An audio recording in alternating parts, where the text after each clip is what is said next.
Hello students, अब तक हम प्रोबेबिलिटी में देख चुके कि प्रोबेबिलिटी क्या होता है। प्रोबेबिलिटी कैलकुलेट करने का फॉर्मूला भी हमने रिवाइज किया, which is n of a divided by n of s, that is number of favourable outcomes divided by total number of outcomes. Okay, चलो अभी इसी पर हमें कंटिन्यू करना है। टाइप्स ऑफ इवेंट क्या होते हैं? तो सैम्पल और एलिमेंट, सिंपल और elementary event, a subset of sample space consisting of single element is called simple और elementary event। जिसमें सिंगल इवेंट होता है इसी को हम सिंपल इवेंट कहते हैं। ओके, फॉर एग्जांपल अगर हम 2 टाइम्स कॉइन टॉस करते, 2 टाइम्स डाइस थ्रो करते, तो सैम्पल स्पेस में हमें टोटल 36 आइटम्स मिलेंगे। इसमें से कोई भी एक सिंगल आइटम अगर हमने कंसिडर किया, एनी सिंगल आइटम, जैसा कि 1 2, तो ये हो गया सिंपल इवेंट, या फिर 3 6, ये हो गया सिंपल इवेंट। तो जो भी इवेंट्स होते हैं सैम्पल स्पेस में से कोई भी एक सिंगल इवेंट को कंसिडर करना, उसे कहा जाता है सिंपल और एलिमेंट्री इवेंट। या फिर अगर हम कॉइन 2 टाइम टॉस करते, तो जिसमें सैम्पल स्पेस है हमारे पास। ओके, अब इसमें से कोई भी एक सिंगल इवेंट कंसिडर करो, मान लो टीटी, तो ये जो सिंगल इवेंट होता है इसी को हम कहेंगे सिंपल और एलिमेंट्री इवेंट्स। तो सैम्पल स्पेस का every event each and every single, उसे हम सैम्पल और एलिमेंट्री इवेंट कह सकते हैं। Next, occurrence and non occurrence of event. After conducting an experiment, if the outcome belongs to subset A, then we say that event A has occurred. If the outcome does not belong to subset A, then we say that event A has not occurred. Okay, देखो जो हमें outcome चाहिए, अगर वो desired outcome से match होता है तो हम कह सकते हैं कि इवेंट A has occurred। और जो आउटकम हमें चाहिए वो अगर डिजायर्ड आउटकम से मैच नहीं करता है तो हम कह सकते हैं कि event A has not occurred. For example, sample space for a die throw is 1 2 3 4 5 6. Let event A be the die shows a number which is multiple of 3. अगर हमने डिफाइन किया कि A क्या है, तो मल्टीपल ऑफ 3 है, that is 3 और 6 हो सकता है। हमने डाई थ्रो किया और डाई थ्रो करने के बाद हमें 3 और 6 मिला। हमने डाइस थ्रो किया और हमें मिला, नंबर मिला या तो 3 या फिर 6, तो हम कह सकते हैं इसे अकरेंस। ये हो गया अकरेंस ऑफ इवेंट। अब अगर हम डाइस थ्रो करते हैं और हमें नंबर 3 और 6 को छोड़कर मिला, जैसे 1 2 4 5, इसमें से कोई भी एक नंबर मिला, तो हम कहेंगे इसे नॉन अकरेंस। रीज़न क्या है? क्योंकि 1 2 4 एंड 5 ये मल्टीपल ऑफ 3 नहीं है। तो आप ए को क्या डिफाइन करते हो, इस पर डिपेंड करेगा अकरेंस और नॉन अकरेंस क्या है। नेक्स्ट है श्योर इवेंट। ऐसा इवेंट की जो गारंटी है होने ही वाला है। An event which contains all the sample point of sample space is called sure event. अभी फॉर एग्जाम्पल हमने कॉइन अगर टॉस किया, तो कॉइन टॉस करने के बाद हमें या तो हेड मिलेगा या फिर टेल मिलेगा, दोनों में से क्या मिलेगा ये पता नहीं, लेकिन हेड या टेल हमें मिलने ही वाला है, करेक्ट। तो इन दैट केस आउटकम तो श्योर हो गया। आउटकम हमारे लिए क्या है? यस, कोई ना कोई आउटकम तो आने वाला है, या तो हेड आएगा या फिर टेल आएगा, तो इसकी श्योरिटी है। ये दोनों को छोड़कर और तो कुछ नहीं आने वाला है, करेक्ट। और एक example, a card is drawn at random from a pack of 52 cards. Let event A be the card, E be that card drawn is either red और ब्लैक। अगर हमने एक कार्ड ड्रॉ किया और इवेंट ए को क्या define किया, the card drawn is either red और ब्लैक। अभी 52 कार्ड में से हाफ कार्ड 26 कार्ड रेड होते हैं और 26 कार्ड ब्लैक होते हैं, तो आप जो भी कार्ड निकालोगे या तो वो रेड रहेगा या फिर ब्लैक ही रहेगा, इसके अलावा और तो कोई पॉसिबिलिटी है ही नहीं। In other word event A क्या हो गया? Sure event. गारंटी है कि जो कार्ड हम निकालेंगे वो या तो रेड रहेगा या फिर ब्लैक रहेगा। Next, impossible event. An event which does not contain any sample point of the sample space S is called an impossible event. Impossible event क्या रहेगा? जो सैम्पल स्पेस में जो नंबर नहीं है उसकी प्रोबेबिलिटी फाइंड आउट करना इम्पॉसिबल इवेंट है। इसे रिप्रेजेंट किया जाता है नल सेट से, दैट इज इम्पॉसिबल सेट से। For example a die is thrown, die अगर हमने थ्रो किया तो हमें टोटल 6 नंबर मिल सकते हैं, 1 to 6। अब अगर आपको पूछा जाए what is the probability of getting 7, 7 की क्या प्रोबेबिलिटी है, तो पॉसिबल ही नहीं है, 7 हमें मिल ही नहीं सकता, ये इम्पॉसिबल है, क्योंकि डाई थ्रो करने पर हमें सिर्फ 1 2 3 4 5 6 ही मिल सकता है। तो 1 to 6 के बिटवीन नंबर चाहिए तो यस पॉसिबल है, लेकिन ये नंबर को छोड़कर और कोई नंबर मिलना इम्पॉसिबल है। कॉम्प्लीमेंट्री इवेंट, अच्छा अभी हम सेट थ्योरी पढ़ चुके हैं, सेट थ्योरी याद है हमें?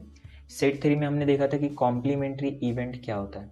अगर आपको यूनिवर्सल सेट दिया जाए 1 2 3 4 5 6 7 8 9 और 10, अगर ये हमारे लिए यूनिवर्सल सेट है, इसमें से फॉर एग्जांपल सेट ए है 1 3 5 7 9, मतलब ऑड नंबर जो है वो सेट ए में है, तो ए का कॉम्प्लीमेंट क्या रहेगा? ए के कॉम्प्लीमेंट को हम ए डैश कह सकते हैं, या फिर आप सिंपली ए सी भी लिख सकते हो। तो कॉम्प्लीमेंट क्या होता है कि ऐसे वैल्यूज़ जो यूनिवर्सल सेट में है लेकिन सेट ए में नहीं है, तो ए कॉम्प्लीमेंट क्या बनेगा? ए ऑड नंबर है तो ए कॉम्प्लीमेंट इवन नंबर का होना चाहिए, दैट इज 2 4 6 8 और 10।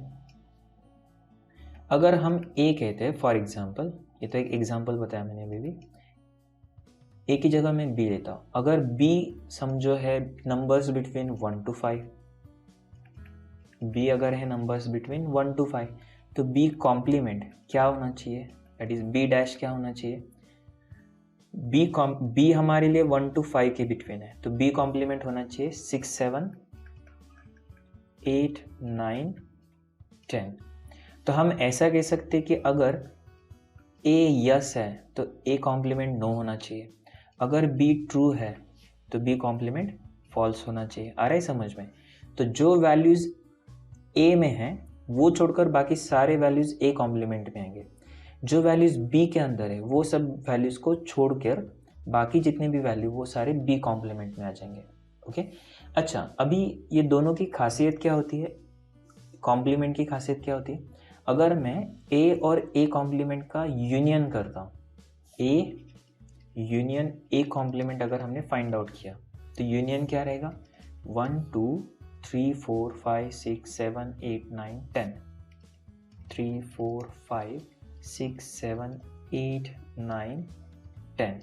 तो किसी भी सेट का कॉम्प्लीमेंट और वो सेट दोनों का यूनियन सैम्पल स्पेस हो जाएगा, दैट इज यूनिवर्सल सेट आएगा।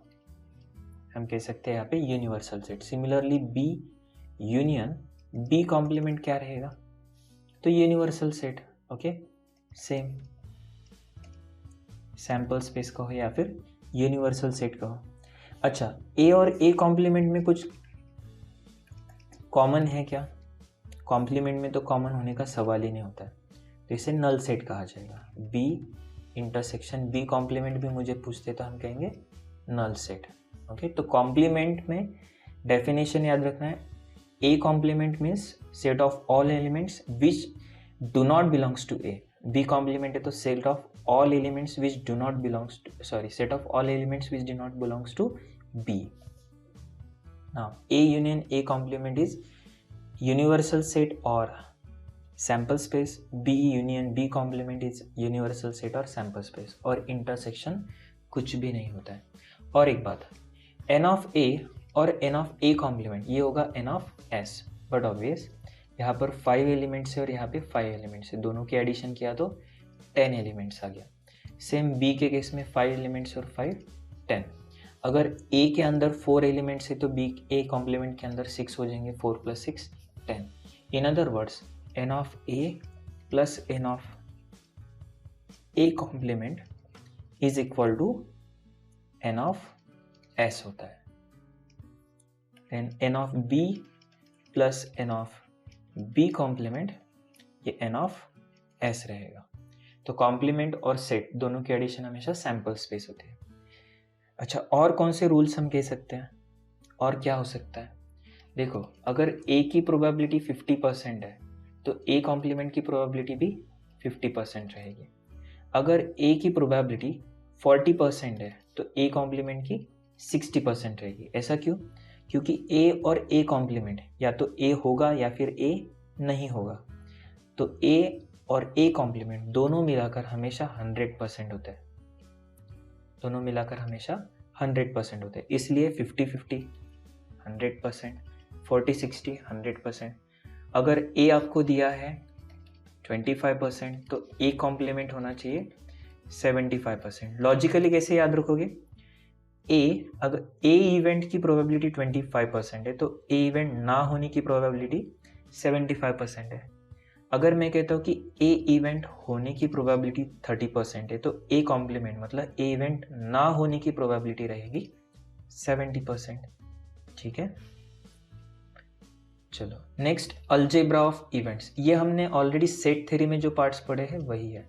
यूनियन कैलकुलेट करना, ओके, यूनियन, इंटरसेक्शन, वो सब। देखो सेट नोटेशन दिया है, इंटरप्रिटेशन और Venn diagram. A complement, right, A complement क्या रहेगा? अगर ये सर्कल हमारे लिए ए है तो ए के बाहर का जो पूरा पार्ट है ये ए कॉम्प्लीमेंट है। ये अगर ए है तो ये ए कॉम्प्लीमेंट रहेगा। ए यूनियन बी मतलब अगर ये ए है और ये बी है तो ये जो शेडेड रीजन है इसे ए यूनियन बी कहा जाएगा। नेक्स्ट, ए और बी, तो यहाँ पे इंटरसेक्शन मतलब ये जो कॉमन रीजन है, शेडेड रीजन, इसे हम इंटरसेक्शन कहते हैं। ठीक है, आगे और भी कुछ पॉइंट्स दिए हैं, ठीक है, इसे हम बाद में स्टडी कर लेंगे। वैसे सेट थ्योरी में हमने पढ़ा था, उसी लॉजिक से ये इंटरप्रिटेशन भी आप समझ सकते हो। चलो नेक्स्ट पार्ट आज हमें देखना है प्रोबेबिलिटी कंप्यूटेशन, प्रोबेबिलिटी कैलकुलेट करना।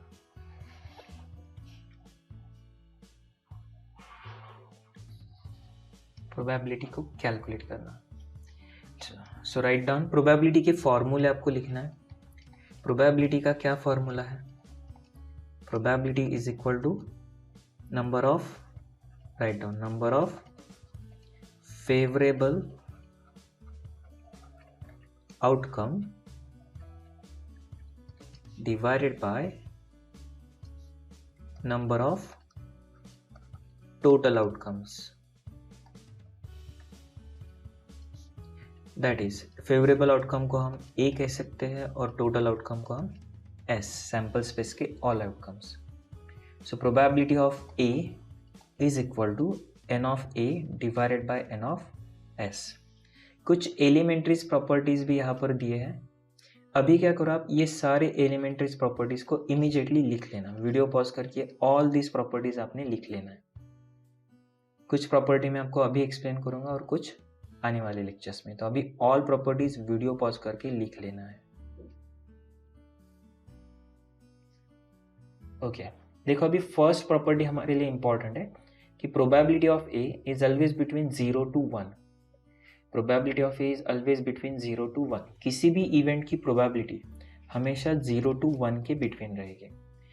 0 to 1, 1 मतलब 100% होता है, okay, 0 to 100%, 0% to 100%, okay. Probability को हम रेशो में बता सकते हैं, फ्रैक्शन में भी एक्सप्रेस कर सकते हैं, ओके, और परसेंटेज में भी एक्सप्रेस कर सकते हैं। तो 1/2 मतलब half, that is 0.5, that is 50%, okay. हर एक का मतलब सेम है। तो आप प्रोबेबिलिटी को फ्रैक्शन में, रेशो में, परसेंटेज में, किसी भी टर्म्स में एक्सप्रेस कर सकते हो।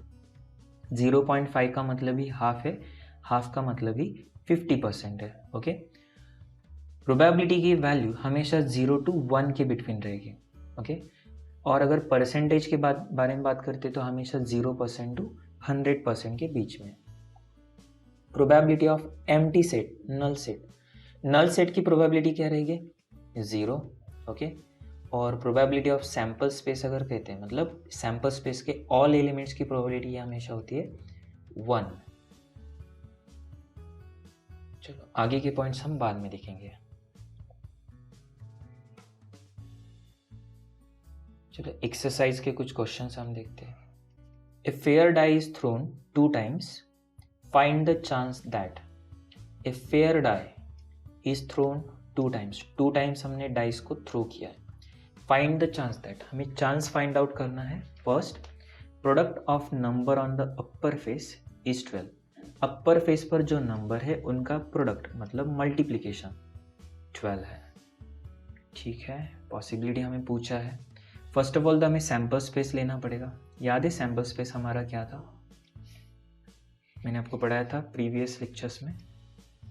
देखो 2 कॉइन्स अगर हम टॉस करते हैं तो हमारे लिए ये सैम्पल स्पेस हो सकता है, sample space of 2 dice thrown. चलिए इस सैम्पल स्पेस में कॉपी कर लेता हूँ, आपको लिखना पड़ेगा।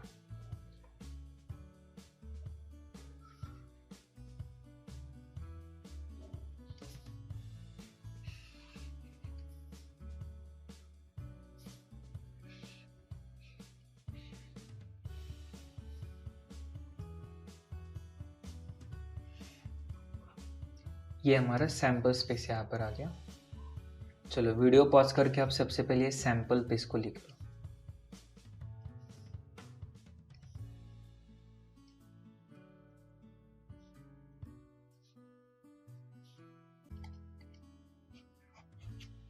फर्स्ट हमें पूछा है product of the number on upper face is 12। ठीक है, फर्स्ट ऑफ ऑल एजम्पशन कर लेते हैं, let A is equal to product on product of the number, मेरे साथ साथ आप भी लिख सकते हो, ए रहेगा let A product of the numbers on upper face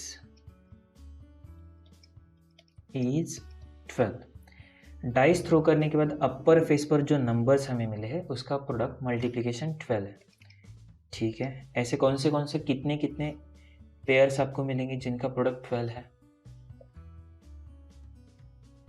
देखो 2 6 2 इंटू 6 12 होता है, 3 4 3 इंटू 4 12, 4 इंटू 3 12, देन 6 2 6 इंटू 2। तो हमारे पास 4 ऑप्शन है, 2 6 3 4 4 3 and 6 2। Now probability of A is equal to, formula क्या है हमारा, N of A upon N of S.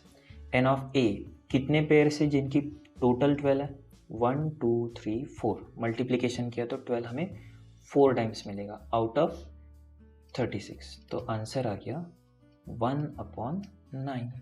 तो हमारा फर्स्ट बिट का आंसर है। Second bit, sum of number on the upper face is 10। Sum of numbers on upper face is 10। First of all, write down assumption, let be sum of the numbers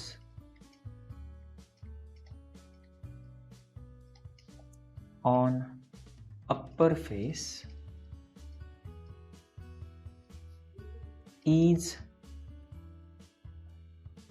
10. Sum of numbers on upper face is 10. अच्छा, कितने elements है जिसमें अपर face के total sum अगर हमने किया तो वो 10 है। ये मिलेगा हमें 4 6, देखो 4 6 5 5 6 4, 4 6 4 प्लस 6 10 होता है, 5 5 5 प्लस 5 10 एंड 6 4, राइट, 6 प्लस 4 भी 10 होता है।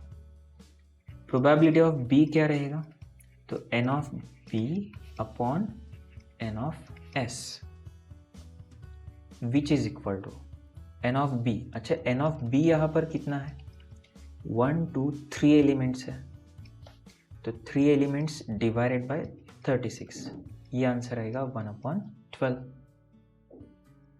नेक्स्ट सी हमें कहा है sum of the numbers on upper face is at least 10, कम से कम 10 होनी चाहिए। देखो let C is equal to sum of numbers on the upper face, sum of number on the upper face is at least 10।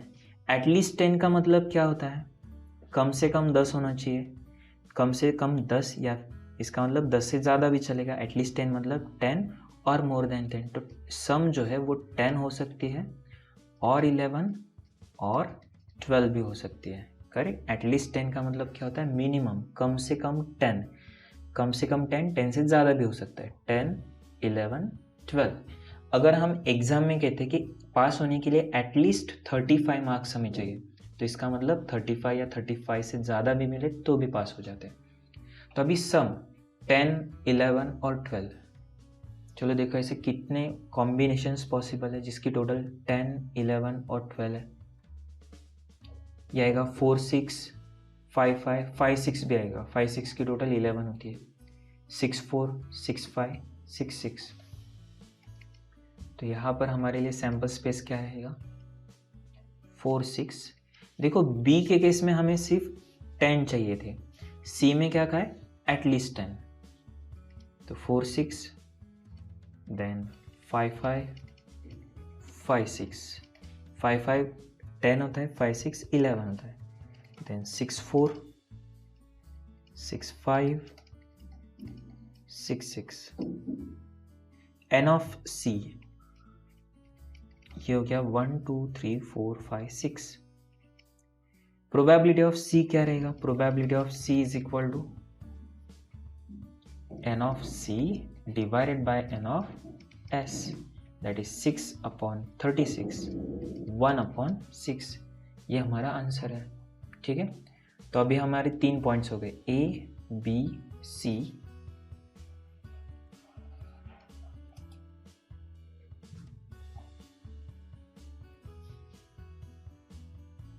Next D point है, sum of the numbers on upper face is 4, sum of the number on upper face is 4, ठीक है। सो D point के लिए हम assumption कर लेते हैं।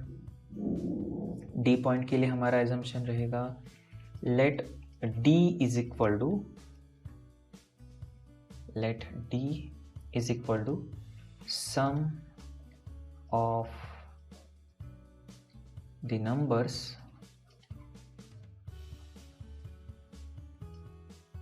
on the upper face, sum of the number on upper face is 4, sum of the numbers on upper face is 4, ठीक है। अब 4 टोटल आएगी, ऐसे कौन से ऑप्शंस है, वो हो जाएंगे 1, 3, 2, 2। मुझे लगता है सैम्पल स्पेस देखने की भी ज़रूरत नहीं, हम गेस कर सकते हैं। 3, 1 है, और कौन से रहेंगे, 1, 3, 2, 2, 3, 1। चलो और तो कोई पॉसिबिलिटी नहीं है।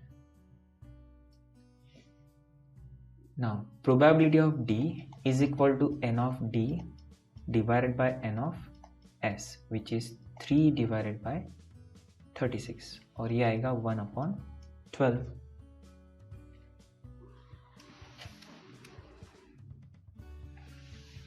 चलो अगला point E, the first throw gives an odd number and second throw gives multiple of 3, ठीक है। चलो ये सैम्पल स्पेस में यहाँ पे रेफरेंस के लिए लिख रखता हूँ।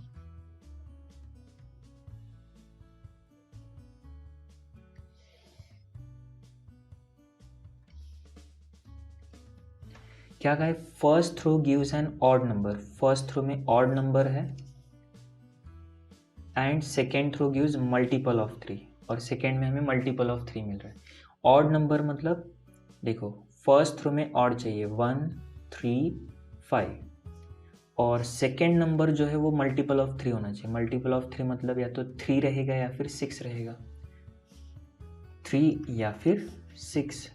चलो ई हमारा एजम्पशन क्या रहेगा, late E is equal to the first throw, लिखो चलो, E is equal to the first throw gives an odd number, first throw gives an odd number, and second throw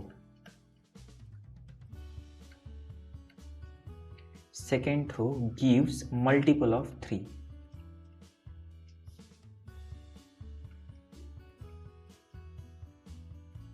तो फर्स्ट थ्रो से हमें odd मिल रहा है और second throw से हमें मल्टीपल ऑफ 3 मिल रहा है. तो ठीक है, सैंपल स्पेस क्या रहेगा हमारे लिए? 1 3 1 6. देखो फर्स्ट नंबर हमारा ऑड रहेगा, second number multiple of 3 that is 3 6. Again first throw odd मतलब 3 और सेकेंड मल्टीपल ऑफ 3, तो ऑड आ गया 3 3, सेकेंड आ गया multiple of 3 that is 3 6.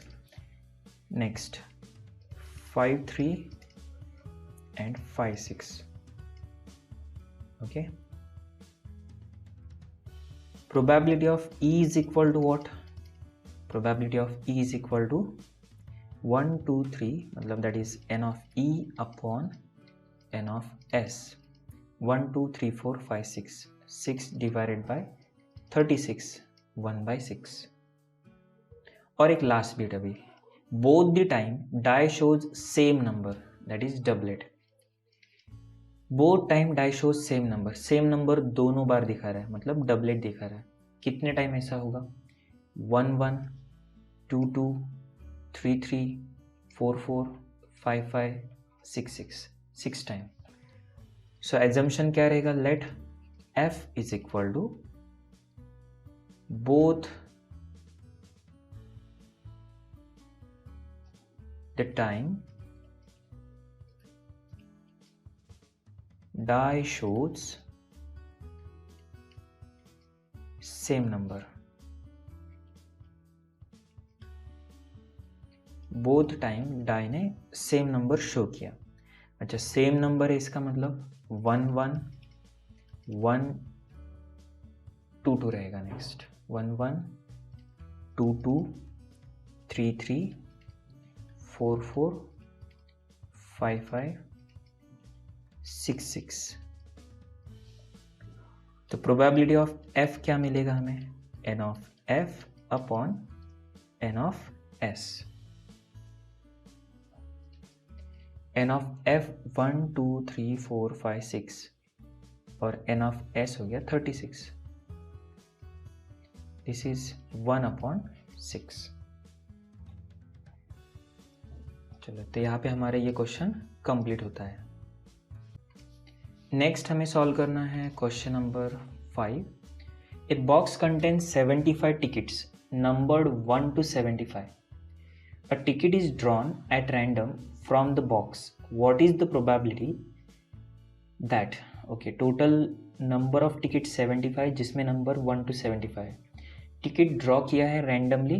What is the probability? Probability पूछी है. Number on ticket is divisible by 3. जो number है हम उसे 6 से डिवाइड कर पाएंगे, इसकी क्या प्रोबेबिलिटी है? चलो ठीक है. फर्स्ट ऑफ ऑल तो सैंपल स्पेस के बारे में अगर हम बात करेंगे, आप मेरे साथ साथ लिख सकते हो. सैंपल स्पेस कैसा रहेगा हमारा? तो 75 टिकट्स है और नंबर 1 to 75 मतलब 1 2 3 4 5 टिल 75. ओके, तो n ऑफ s हमारे पास है 75. नेक्स्ट, एवरी इवेंट के लिए हमें क्या करना है? अभी एवरी इवेंट के लिए अलग से फेवरेबल आउटकम को डिफाइन करना होगा. First a, let a is equal to number on ticket is divisible by 3. Number on ticket is divisible by 6. 6 से हम डिवाइड कर सकते हैं ऐसा नंबर. चलो बताओ अभी 6 से डिवाइड होने वाले आपको कितने नंबर्स मिलेंगे 1 to 75 के बीच में? तो 6 12 18 24 30 36 42 48 54 60 66 एंड 72. कितने हो गए ये total? 12. Now probability of a will be n of a upon n of s, that is 12 divided by n of s. Sample space कितना है टोटल? 75 है, तो 12/75, दोनों को हम 3 से डिवाइड कर सकते हैं, ये आएगा 4/25. आ रहा है समझ में? काफ़ी सिंपल है. नेक्स्ट बी पूछा है, number on ticket is perfect square. B point, let B is equal to number on ticket is perfect square. जो नंबर है टिकट के ऊपर वो परफेक्ट स्क्वायर है. ठीक है, तो 1 to 75 के बीच में कितने परफेक्ट स्क्वायर है? 1 है, 4 है, देन 9, 16, 25, 36, 49, 64. ओके, 1 to 75 के बीच में परफेक्ट स्क्वायर है 1, 4, 9, 16, 25, 36, 49 and 64. So n of b हमें यहाँ पर मिलेगा 8. Number of items in b कितने हैं? 8. Now probability of b is equal to what?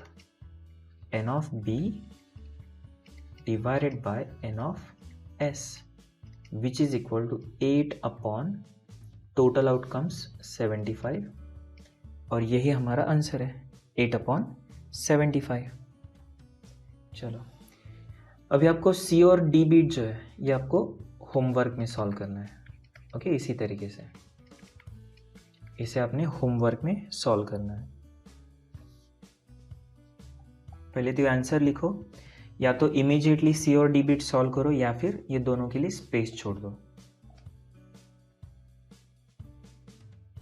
Next question हमें देखना है क्वेश्चन नंबर 4. ठीक है, अभी हमने यहाँ पे क्वेश्चन 5 सॉल्व किया. Question number 4, a bag contain 15 balls of 3 different colours. Bag के अंदर 15 बॉल्स है 3 डिफरेंट कलर के, green, black, yellow. A ball is drawn at random from the bag. The probability that green ball is 1/3. Probability of yellow ball is 1/5. Green ball की probability है 1/3, yellow ball की probability है 1/5. ए, what is the probability of black ball? And second, how many balls are green, black and yellow. तो number of black, green और yellow balls भी हमें पूछे हैं. ठीक है, अब इसे हम 2 तरीके से सॉल्व कर सकते हैं. फर्स्ट, एक सिंपल तरीका बता देता हूँ. First of all the number of balls को फाइंड आउट कर लेना. अच्छा, अभी नंबर ऑफ बॉल्स को हम कैसे फाइंड आउट कर सकते हैं? ओके, अभी हमारे पास प्रोबेबिलिटी ऑफ ग्रीन बॉल है. प्रोबेबिलिटी ऑफ ग्रीन बॉल कितना है?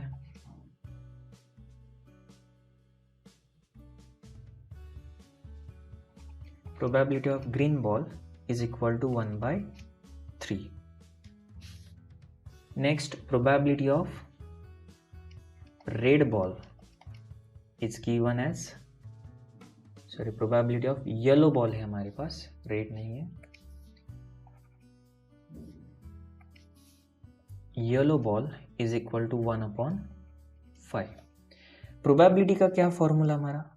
प्रोबेबिलिटी ऑफ ग्रीन बॉल अगर हमें कैलकुलेट करना है तो हम कौन सा फॉर्मूला यूज करेंगे? हमारा फॉर्मूला रहेगा n of g divided by n of s. Now probability of g is given as 1/3. n of g number of green ball हमें नहीं पता. अच्छा, n ऑफ s कितना है? n ऑफ s मतलब टोटल नंबर ऑफ बॉल्स कितने हैं? 15. अब ये 15 मल्टीप्लीकेशन में आएगा तो 15 × 1 15/3. तो n ऑफ g मतलब ग्रीन बॉल्स हमें मिल जाएंगे 15/3 5. तो ग्रीन बॉल है 5. देन सिमिलरली यहाँ पर प्रोबेबिलिटी ऑफ येलो बॉल हम कैसे निकाल सकते हैं? तो n of y upon n of s. ना प्रोबेबिलिटी है 1/5 which is equal to n of y, ये तो नहीं पता हमें, लेकिन n ऑफ s ये है 15. तो 15 × 1 15, 15/5 3. तो n ऑफ y हमें मिल गया 3. Number of green balls 5, number of yellow balls 3। चलो ठीक है, तो फिर नंबर ऑफ ब्लैक बॉल्स कितने रहेंगे अभी? नंबर ऑफ ब्लैक बॉल्स कितने होंगे?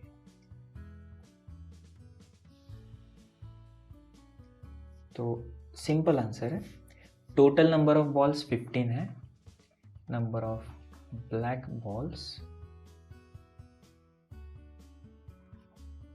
Is equal to, total balls थे 15, इसमें से माइनस कर दो green ball and yellow ball, that is 5 minus 3, तो नंबर ऑफ ब्लैक बॉल्स हमें मिल गए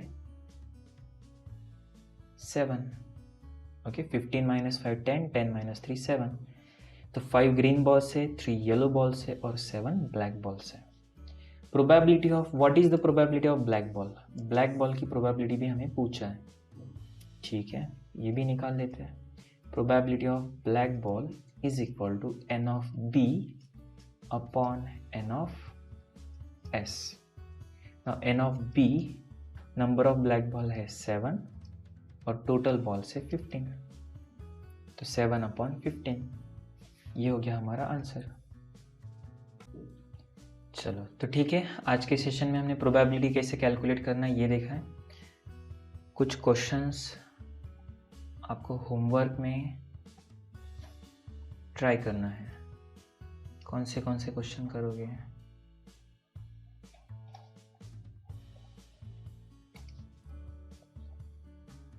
चलिए, कॉम्बिनेशन में हमने जो पढ़ा था ना, okay, the letter of words logarithm are arranged at random, find the probability that vowels are always together. एक बार इसके कॉम्बिनेशन तो निकाल के देखो। ये प्रॉब्लम, सेम प्रॉब्लम ऐसे हमने कॉम्बिनेशन, परम्यूटेशन कॉम्बिनेशन में भी पढ़ा है, ओके। एक बार इसका आंसर तो फाइंड आउट करो क्या होता है। और ये एक देखो, होमवर्क में ट्राई तो करके देखो, परम्यूटेशन कॉम्बिनेशन में हमने ऐसे क्वेश्चन सॉल्व किए थे, ओके। बस परम्यूटेशन कॉम्बिनेशन की एक अगली स्टेप हमें देखना पड़ेगा, प्रोबेबिलिटी यूज़ करना है। तो आपका कंप्लीट आंसर नहीं आएगा, आपको क्या फाइंड आउट करना पड़ेगा? वॉवेल्स आर ऑलवेज टुगेदर, तो कितने टाइम्स वॉवेल्स ऑलवेज टुगेदर रहेंगे। एक हिंट के लिए मैं यहाँ पे बता देता हूँ आपको क्या करना है। हिंट के लिए, लॉगरिदम कितने लेटर्स है? 1 2 3 4 5 6 7 8 9 लेटर्स है, तो n ऑफ s क्या रहेगा? 9 लेटर्स को हम 9 फैक्टोरियल में अरेंज कर सकते हैं। और a बीट हमें पूछा है इसमें, वॉवेल्स आर ऑलवेज टुगेदर। अच्छा, अभी वॉवेल्स कितने हैं? वॉवेल्स कितने हैं? वॉवेल्स है यहाँ पे लॉगरिदम वर्ड में O-A-I, O-A-I, और बाकी के तो क्या है? कॉन्सोनेंट्स है, दैट इज, अच्छा लिखने की ज़रूरत नहीं है, ये तो 3 वॉवेल्स है और बाकी के 9 में से 3 गए, 6 कॉन्सोनेंट्स है, ओके। अब नेक्स्ट स्टेप हमारे लिए क्या होगी? Vowels are always together. Always together अगर हमने कहा तो हमें क्या करना पड़ेगा? n ऑफ a हम कैसे कैलकुलेट कर सकते हैं? तो ऑलवेज टुगेदर में आपको क्या करना है? तीनों वॉवेल्स को एक सिंगल 1 एज्यूम करना है। अगर 1 एज्यूम किया तो ये 1 और ये 6, टोटल 7 फैक्टोरियल में हम स्टेप्स क्या करते थे? जो भी टुगेदर है उन्हें सिंगल एज्यूम किया जाता था, वो सिंगल और 6 7 हो गए, 7 फैक्टोरियल। और ये जो कंबाइन आ गए, कॉम्बाइन हो गए, ये एक दूसरे के साथ रीअरेंज हो सकते हैं 3 फैक्टोरियल में। तो n ऑफ a है हमारे लिए 7 फैक्टोरियल अपॉन 3 फैक्टोरियल। और अब प्रोबेबिलिटी अगर हमें कैलकुलेट करना है तो होना चाहिए n of a upon n of s, which is 7 factorial into 3 factorial upon n of s है 9 फैक्टोरियल। तो 7 फैक्टोरियल 3 फैक्टोरियल हो गया 6, 9 फैक्टोरियल का हम लिख सकते हैं 9 into 8 into 7 factorial. 7 factorial cancel, 3 से डिवाइड किया तो 3 2 जा 3 3 जा, ओके।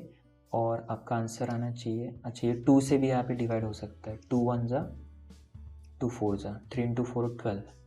प्रोबेबिलिटी ऑफ ए आपको मिलेगा 1 अपॉन 12, ठीक है।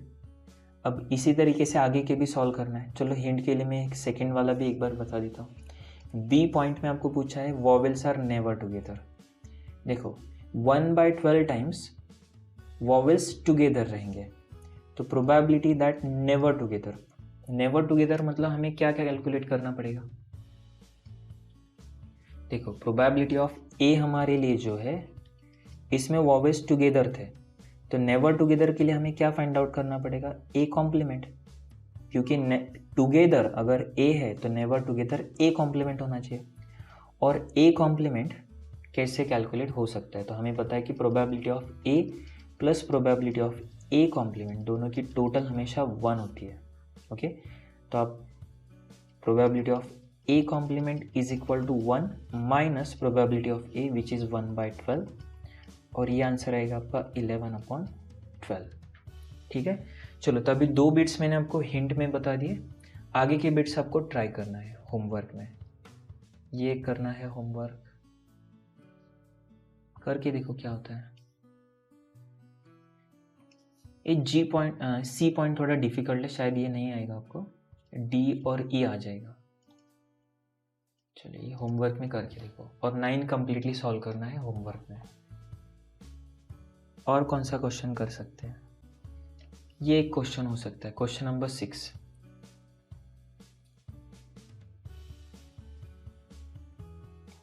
From a group of 8 boys and 5 girls, a committee of 5 is to be formed.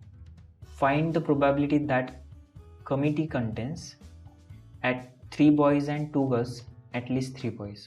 Okay, same अभी जैसा प्रॉब्लम किया तो उसी के जैसा लॉजिक आपको यूज़ कर लेना है। ठीक है, तो आज के लिए इतना काफ़ी है। नेक्स्ट सेशन में हम जल्द ही मिलेंगे। Thank you.